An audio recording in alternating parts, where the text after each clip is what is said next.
Hey guys, welcome back to my channel. For today's video, I'm going to be showing you guys the products that I have been loving lately.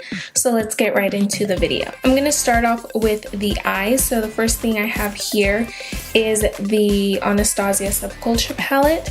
And I haven't been wearing so much eyeshadow recently just because of school. I've been really busy with that. But when I do, I love to use this palette. And this is what it looks like right here. I'll probably insert like some close-ups for you guys, but this is what the palette looks like and I am obsessed with it. It is extremely controversial. A lot of people don't like the palette, but personally I love it. I think that it is very workable. It is very blendable. You just have to have a really light hand with it. Whenever I look at it, I think of fall. Because of the very dark colors, and I really like how it's not your basic warm palette that you're seeing a lot these days. It has like greens and blues and purples. It's not the same formula as the Modern Renaissance palette, but I still think that this one is really good.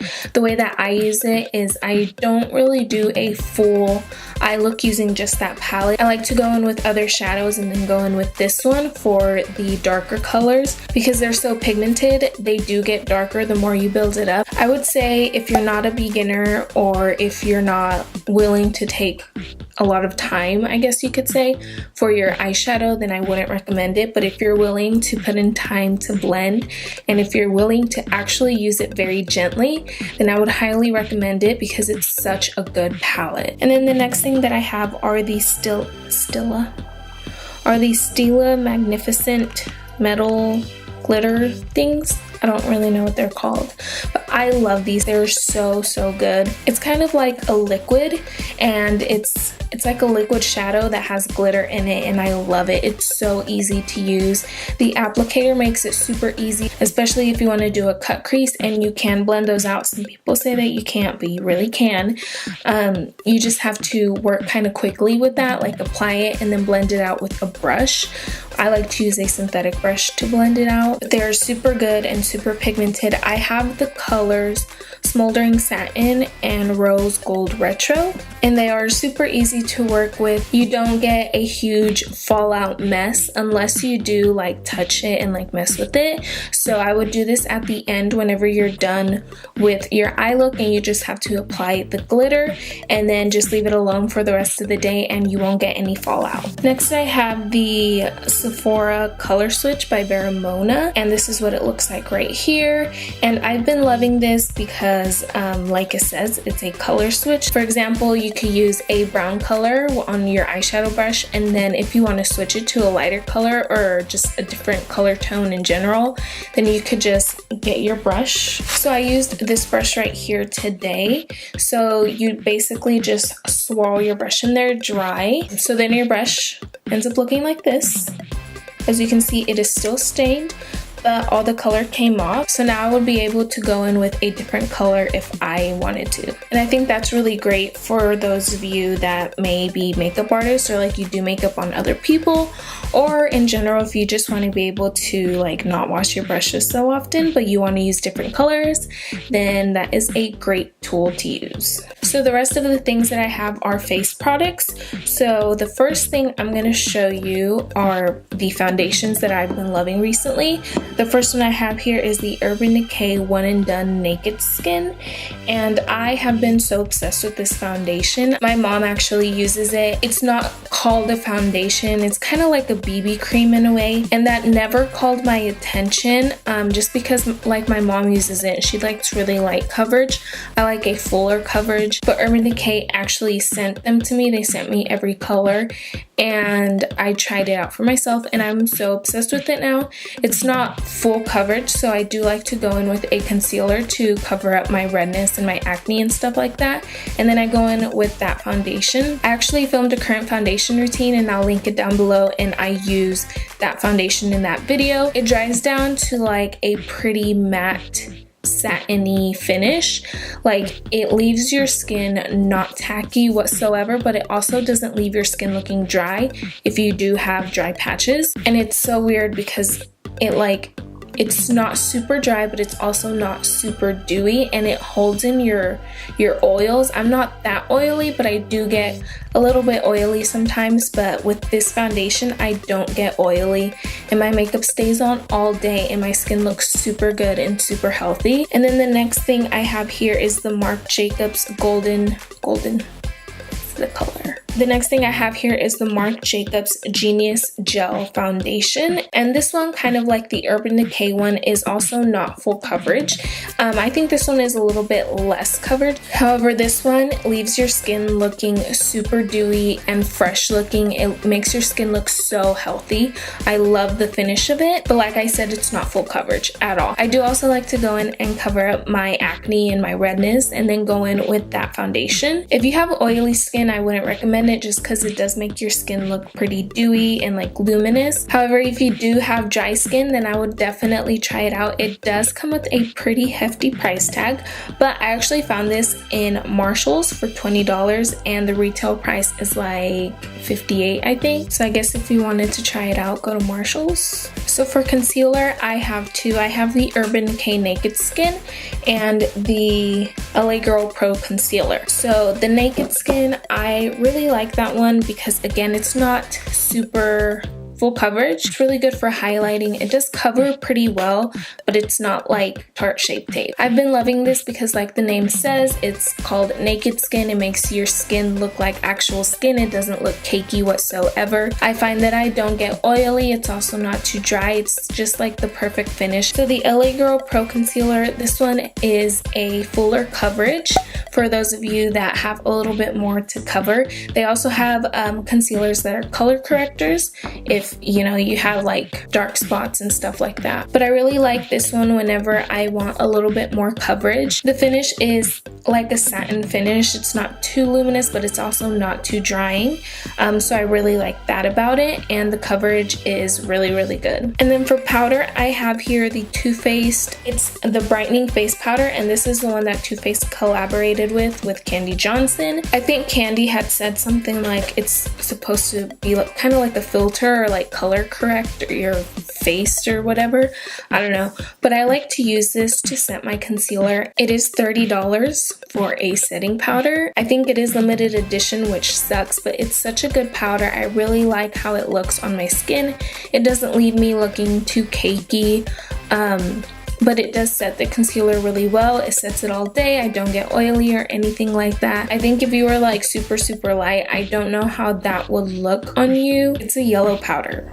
It's a banana powder. But I've been so in love with that powder. It makes my under eyes look nice and smooth. And then the bronzer that I've been loving, or contour powder, is the Stila contouring bronzer for face and body in the shade medium. I never hear anybody talk about this, and I love this contouring powder. Like I said, it is a contouring powder. It is not a bronzer.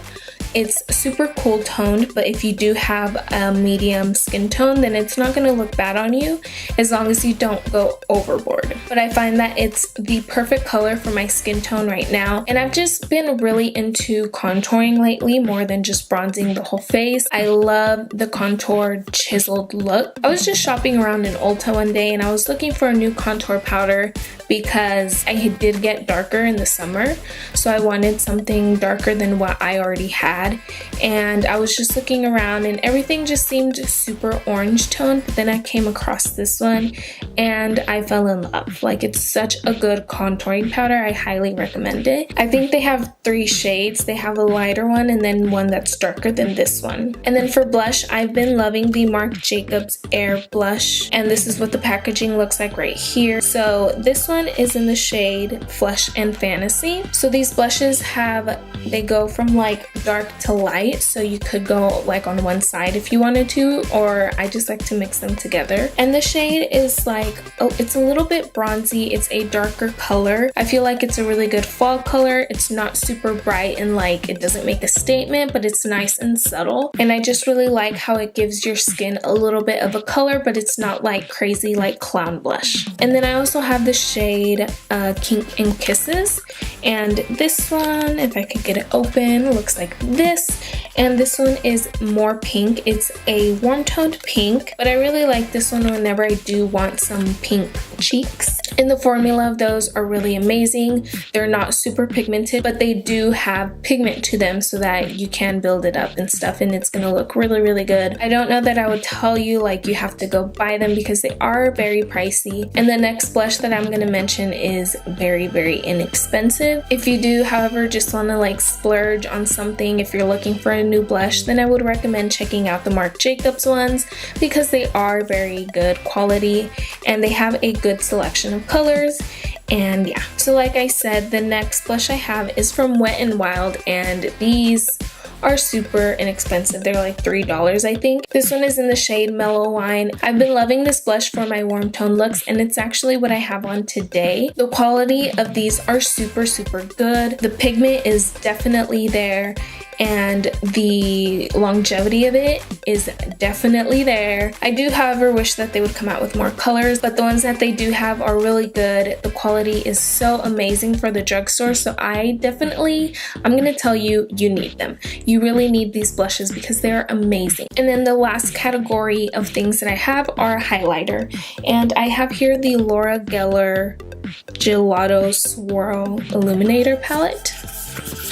And I think this is like the holiday palette. These are the Laura Geller highlighters, and I think this was like 20 bucks. So that's like a really good price because these individual highlighters themselves are like $26. And I wanted to get it because of the different colors that they have in it, just to try them out. They have Ballerina, Gilded Honey, and Peach Glow. And I definitely have to say that Peach Glow is my favorite one, and then Gilded Honey. Ballerina is a bit too dark for me. It is a beautiful color though. It's just a little bit too dark for my skin tone. I don't know if you could see that, but that's what they look like right there. They are super smooth and they build up really well, and you could get to that like really blinding highlight. It's nothing subtle whatsoever. And then the next thing I have here is the Huda Beauty 3D highlighter palette. I'm not too sure about what shade this palette is in because they have like 2 or 3. So basically this comes with one cream highlighter, and I was a little bit skeptical about it because it's a cream and I don't really use creams, but it's very, very good. You could put it on top of your powder and it's going to blend out just fine with your fingers. So that's awesome. It doesn't mess with your makeup that you have underneath. And then it comes with a regular like lighter highlighter, and then it comes with a little bit more of a bronzy one and then a pink one. I wasn't too sure if I would use the pink or the bronzy highlighter for my skin tone. I find that I really like how it looks whenever you mix them together. I like to mix the lighter highlighter with either the pink one or the bronzy one. It looks really good paired with the pink highlighter because it gives it a little bit of a shift, but it's not like super, super pink, like standing out like, hello, you have pink highlighter on. And I do like to pair it with the cream highlighter that it comes with just because it gives it a little bit more of an extra pop, and it's really good. It's super good quality. I know that some people don't support Huda Beauty because their cruelty-free policy is a little bit like iffy. They do call themselves cruelty-free, and all of this stuff that I mentioned today is cruelty-free. However, Huda Beauty, they do say that they're cruelty-free, but they do sell mink lashes, so it's kind of just like an opinion thing if you choose to support them or not. I don't know, it's a little bit controversial. So for the lips, I just did a current like top 10 or something fall lipsticks. If you want to know what lipsticks I've been loving, then go check out that video. And that is it. If you like this video, make sure you give it a thumbs up. Don't forget to subscribe. All the links to my social media will be linked down below, as well as all the products that I mentioned in this video, and I will see you guys next time.